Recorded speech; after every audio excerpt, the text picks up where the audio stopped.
Et salut à tous les amis, c'est Siméric, j'espère que vous allez bien aujourd'hui. En tout cas, ça va nickel. Aujourd'hui, partie 2 pour les explications comment jouer à Yu-Gi-Oh! Aujourd'hui, on attaque les invocations spéciales. C'est parti. You think you know me.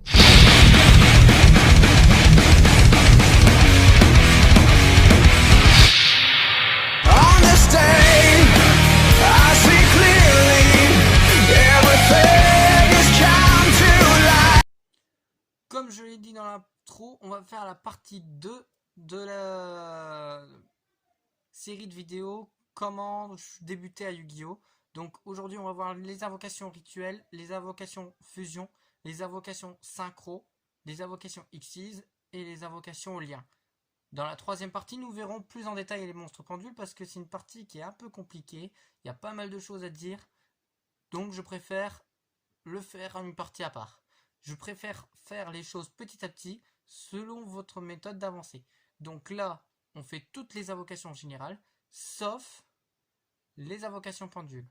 Qu'on fera ça la semaine prochaine. Allez, à tout de suite. Pour les invocations fusion, vous allez avoir besoin de 3 choses. Premièrement, le monstre fusion que vous voulez invoquer, qui sera dans votre extra deck.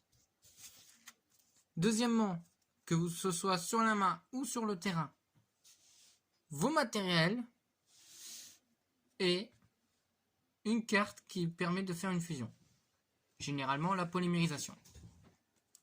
Alors, imaginons, nous avons nos 3 dragons blancs yeux bleus sur le terrain et qu'on veut invoquer notre Néo Ultime Dragon Blanc yeux bleus. On active notre polymérisation. J'ai du mal. Hein. On envoie nos 3 dragons blancs yeux bleus au cimetière et on invoque Néo Dragon Blanc Ultime aux yeux bleus.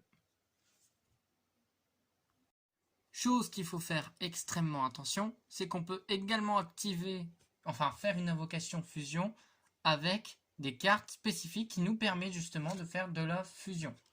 Prenons par exemple Miroir du Dragon, qui permet de bannir des monstres matériels depuis notre cimetière pour invoquer un monstre fusion de type dragon.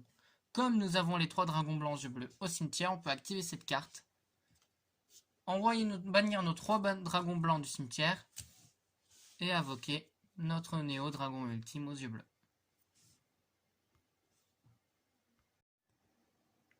Pour les invocations rituelles, vous avez besoin par contre de 3 choses, mais que dans votre main.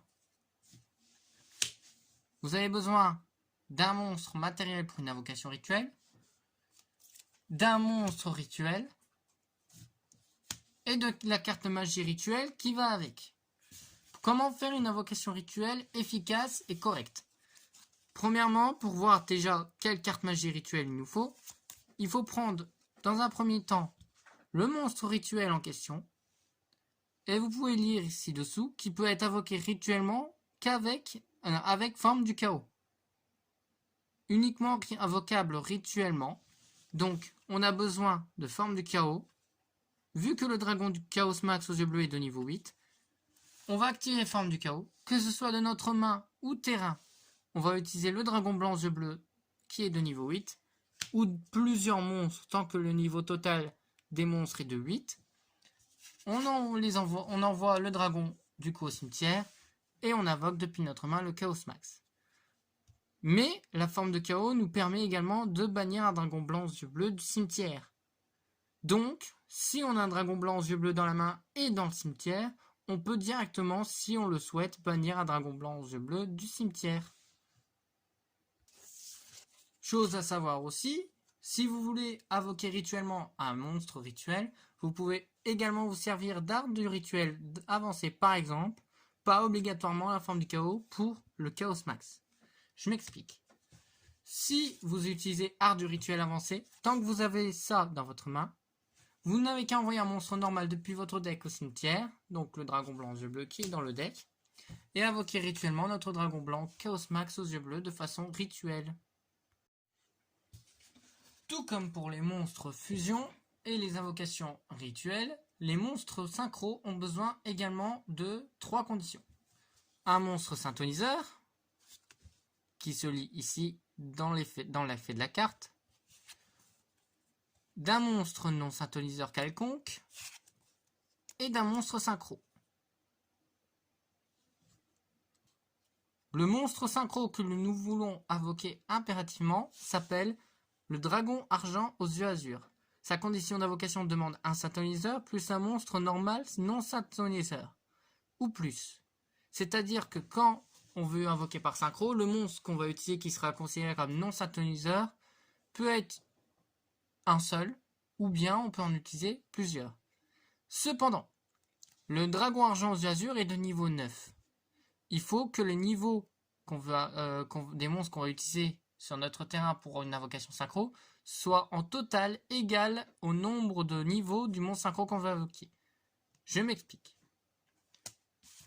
Sur notre terrain, nous avons un monstre synthoniseur, qui est le sage avec des yeux de bleu, de niveau 1. Et le dragon blanc aux yeux bleus, de niveau 8. Le dragon blanc aux yeux bleus, de niveau 8, étant un monstre normal, et le sage avec des yeux de bleu et de niveau 1 étant un monstre synthoniseur, on a nos conditions. Les niveaux totaux de ces deux monstres font 9.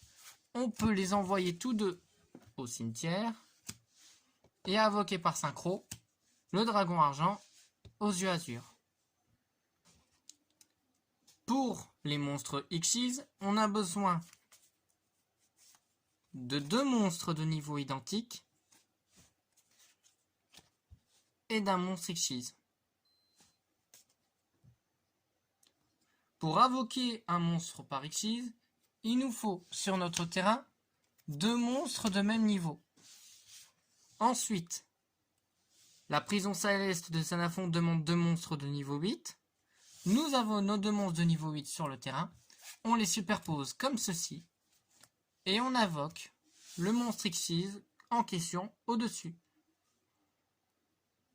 Il faut savoir aussi que les monstres Xyz ont des rangs et pas des niveaux.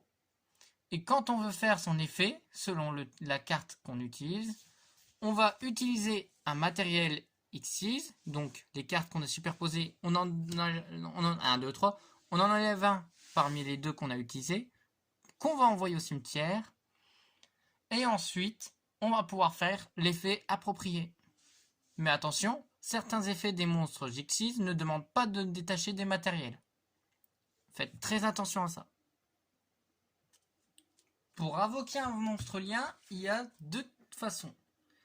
Déjà, on va faire par le premier exemple, le Oshiningen à la mode, qui est un monstre de lien 2 et qui demande deux monstres lumière. Quand on veut invoquer par un monstre lien, imaginons que nous avons toujours nos deux monstres d'attribut lumière sur le terrain.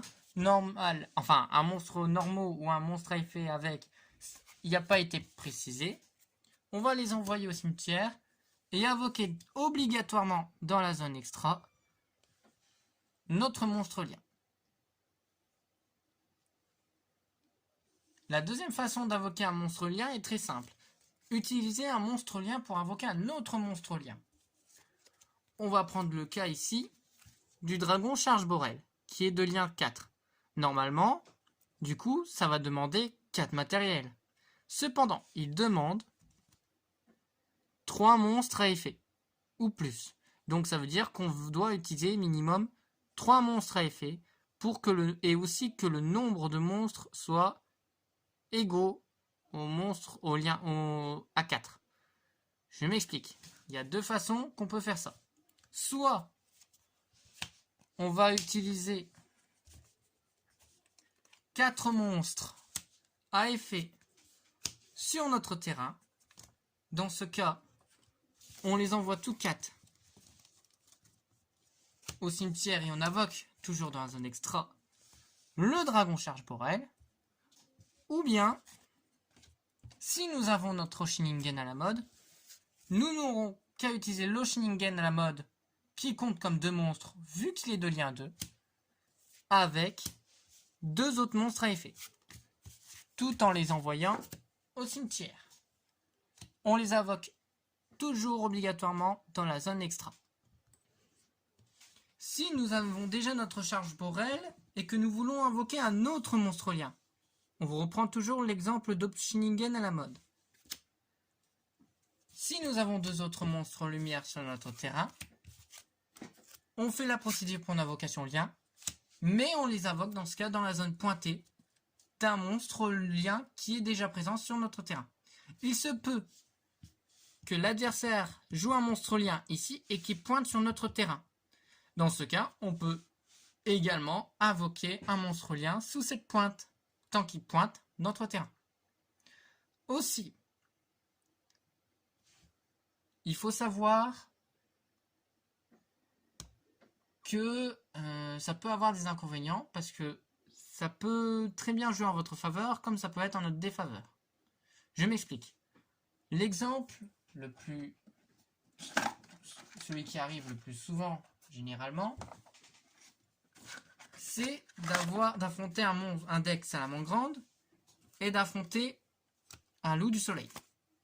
S'il pointe sur notre terrain, d'accord, on va invoquer un monstre lien potentiellement ici, si on le souhaite, mais son effet va s'activer.